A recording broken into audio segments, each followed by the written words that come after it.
течение нескольких недель слониха по имени Оливия отказывалась есть и почти каждый день плакала в крупном зоопарке в штате Джорджия. Ее смотрители находились в полном замешательстве, поскольку ничто не могло объяснить столь резкую и тревожную перемену в ее поведении, которая произошла буквально за короткий промежуток времени. Однако спустя некоторое время в зоопарк возвращается человек, которого она когда-то хорошо знала, и его присутствие начинает постепенно менять ситуацию. Что же теперь делать с ней? Именно этот вопрос сотрудники задавали себе каждый день на протяжении последнего месяца, наблюдая, как состояние животного становится все хуже. Слониха, Оливия, стала апатичной, почти перестала двигаться и проявлять интерес к окружающему миру, и все признаки указывали на то, что ее жизненные силы стремительно угасают. Для работников она была не просто одним из животных, содержащихся в парке, а настоящей гордостью и символом этого места, а также любимицей многочисленных посетителей, которые годами наблюдали за ее жизнью. Оливию привезли в зоопарк в очень раннем возрасте, и многие гости видели, как она постепенно росла и менялась, превращаясь из испуганного и одинокого детеныша в сильную и величественную слониху. В прежние времена она отличалась веселым и игривым характером, часто проявляла инициативу в общении с людьми и даже могла слегка подшучивать над сотрудниками, требуя к себе внимания и не позволяя им слишком долго заниматься другими животными. Слоны являются крайне сложными и интеллектуально развитыми существами с богатой эмоциональной жизнью, и заботливым работникам было особенно приятно наблюдать за ее поведением, наполненным доверием и привязанностью. Однако в какой-то момент все изменилось, и в большинстве случаев она стала отказываться от еды и воды, соглашаясь принимать пищу только после настойчивых уговоров со стороны смотрителей. Это было крайне необычно для животного, которое раньше с явным удовольствием поглощало все, что ей приносили, и всегда проявляло здоровый аппетит. Выражение ее глаз стало совершенно другим. В нем появилась глубокая печаль и ощущение утраты, а некоторые сотрудники даже замечали, как она плачет в одиночестве, когда думает, что за ней никто не наблюдает. Они не могли понять, что именно стало причиной такого поведения.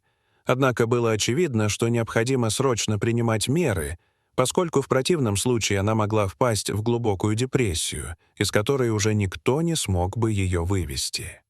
Последствия могли оказаться трагическими, так как она могла полностью отказаться от еды и в итоге погибнуть.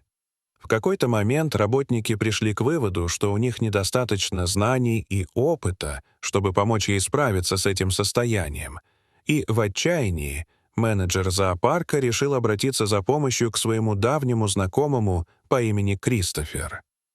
Он был профессионалом, обладавшим большим опытом работы с дикой природой, и особенно хорошо разбирался в поведении слонов и их эмоциональных особенностях.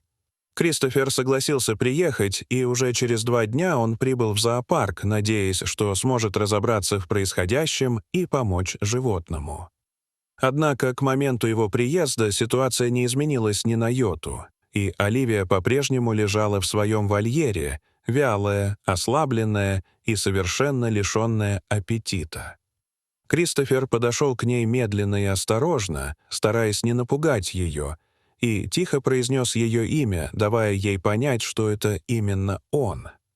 Он спросил, почему она доставляет столько беспокойства людям, которые о ней заботятся, и попытался установить с ней контакт.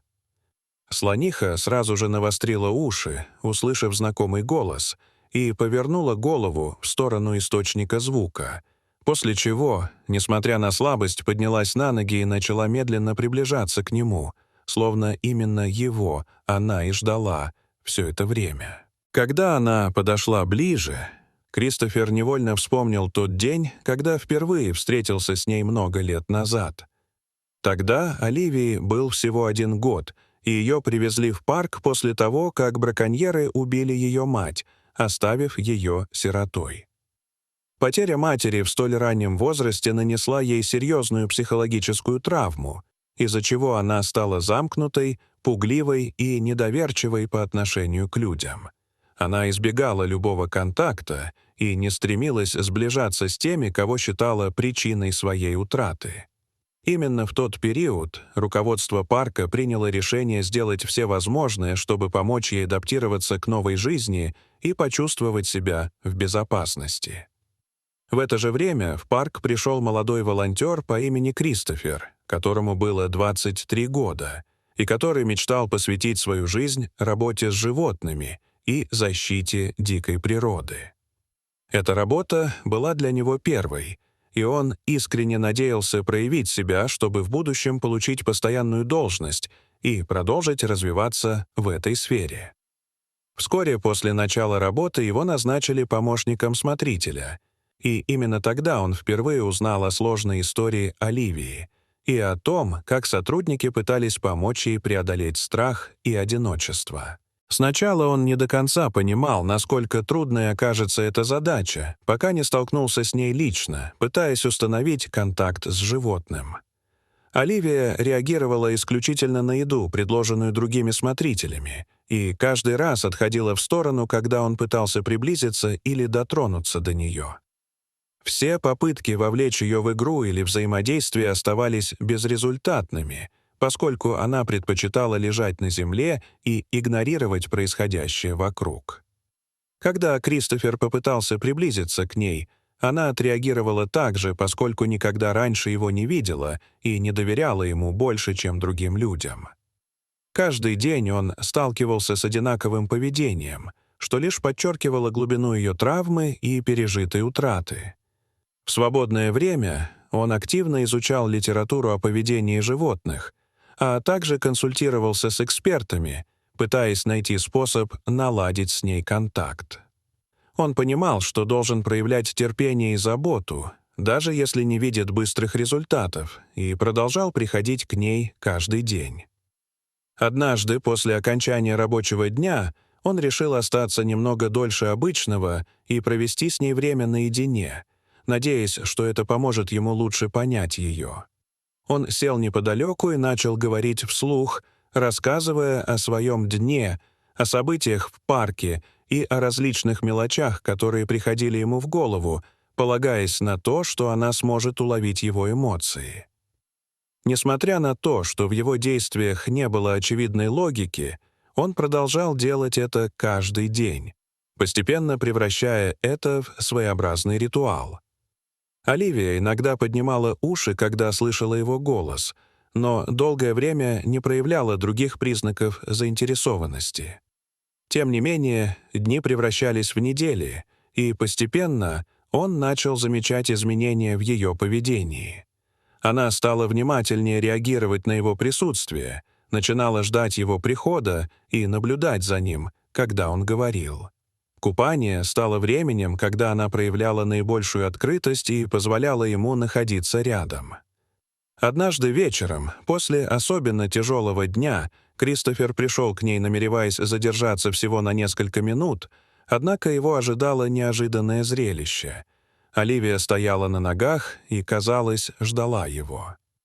Когда он сел рядом, она осторожно приблизилась и внимательно слушала его, а когда он собирался уходить, она обвила его руку своим хоботом, словно не желая отпускать. Это был первый раз, когда она позволила кому-либо прикоснуться к себе, и этот момент стал переломным в их отношениях.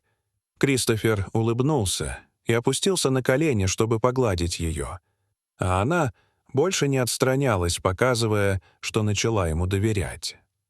Когда сотрудники узнали об этом, они сначала не поверили, но вскоре убедились в этом сами, наблюдая, как она реагирует на его голос и приближается к нему. Руководство парка заметило эту связь и приняло решение назначить его ее главным смотрителем, предоставив ему возможность продолжить работу с ней. Со временем Оливия стала более открытой, начала взаимодействовать с другими сотрудниками и постепенно избавлялась от страха. Однако наиболее сильную привязанность она испытывала именно к Кристоферу, который стал для нее первым настоящим другом и тем, кто помог ей справиться с одиночеством. Прошли годы, и Кристофер стал известным специалистом, к которому обращались за помощью другие заповедники и центры по спасению животных. Однако он всегда находил время для Оливии и продолжал поддерживать их связь.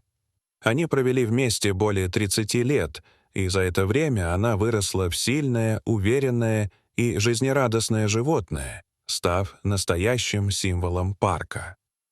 Однако со временем Кристофер решил изменить свою жизнь и сосредоточиться на международной деятельности, связанной с защитой дикой природы, и начал постепенно сокращать время, проводимое с ней, надеясь, что так ей будет легче пережить его уход. Но его ожидания не оправдались, и после его ухода Оливия снова изменилась, перестала есть, стала замкнутой и впала в тяжелое состояние. Слоны обладают исключительной памятью и глубоко переживают потерю близких, и она не могла смириться с тем, что больше не видит человека, который был для нее самым важным. Сотрудники быстро поняли причину ее состояния и срочно связались с Кристофером, попросив его вернуться. Когда он снова появился и позвал ее по имени, она мгновенно оживилась, подошла к нему и обвила его хоботом, словно боялась потерять его снова. Он остался рядом с ней, кормил ее, купал и проводил с ней время, помогая ей постепенно восстановиться. В итоге руководство парка предложило ему должность менеджера с гибким графиком, чтобы он мог продолжать быть рядом и одновременно заниматься другими проектами. Он согласился, и хотя больше не был ее основным смотрителем, он продолжал уделять ей внимание и заботу. Спустя некоторое время у Оливии появился детеныш, и первым человеком, которому она его показала, был именно Кристофер, поскольку она хотела, чтобы ее малыш знал того, кто когда-то спас ее. Она никогда не забыла его доброту и поддержку, и для нее он навсегда остался самым близким другом. Дорогие зрители, что вы думаете об этой истории? Расскажите, пожалуйста, в комментариях. А если вам понравилось это видео, то ставьте лайк и подписывайтесь на наш канал. До свидания.